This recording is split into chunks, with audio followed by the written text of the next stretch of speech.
বাংলাদেশের রাজনীতিতে আবারও উকি দিচ্ছে অনিশ্চয়তার ছায়া।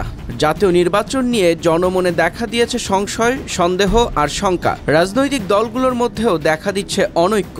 জীবন অবাক না করলে কে করবে? 28% মিল্ক ফ্যাটের অবাক করার সাথে ফ্রেশ মিল্ক পাউডার। জীবন অবাক করুক প্রতিদিন। এই অস্থির সময়েই বিএনপির ভারপ্রাপ্ত চেয়ারম্যান তারেক রহমান জানালেন, গণতন্ত্রে উত্তরণের পথ এখন সংকটের মুখে।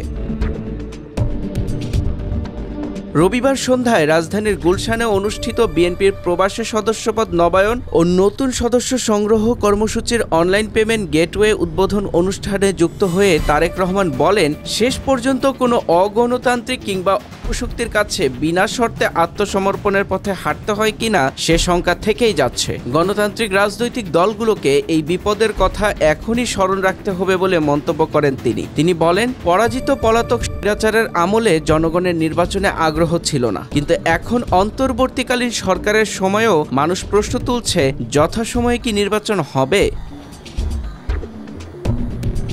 তারেকের অভিযোগ, বিএনপির বিজয় ঠেকাতে দেশে এখনও দৃশ্যমান হচ্ছে সংঘবদ্ধ অপপ্রচার আর অপকৌশল। তিনি আরও বলেন, দেশে প্রতিনিয়ত একের পর এক নতুন শর্ত জুড়ে দিয়ে গণতন্ত্রের উত্তরণের পথকে সংকটাপন্ন করে তোলা হচ্ছে। তবে এই বিপদের মধ্যেও তারেক রহমান বিশ্বাস রাখছেন, জাতীয়তাবাদী শক্তিতে আস্থা রাখা মানুষ ঐক্যবদ্ধ থাকলে কোনো ষড়যন্ত্রই বিএনপিকে জনগণ থেকে বিচ্ছিন্ন করতে পারবে না। তারেক রহমান আরও জানান, বিএনপি ইতিমধ্যেই আসন্ন জাতীয় নির্বাচন উপলক্ষে 300 আসনের প্রার্থীদের মনোনয়ন প্রায় চূড়ান্ত করেছে। প্রয়োজনে অন্যান্য গণতান্ত্রিক দলের প্রার্থীকেও সমর্থন দেওয়া হবে বলেও ঘোষণা দেন তিনি। নারীদের নিরাপত্তা নিয়েও কথা বলেন তারেক রহমান। তিনি বলেন, নারী ও শিশুদের জন্য নিরাপত্তাহীন সমাজ কখনোই সভ্য সমাজ হতে পারে না। তিনি আহ্বান জানান মহিলা দল ও সচেতন নারী সমাজকে এই বিষয়ে সক্রিয় ভূমিকা নিতে।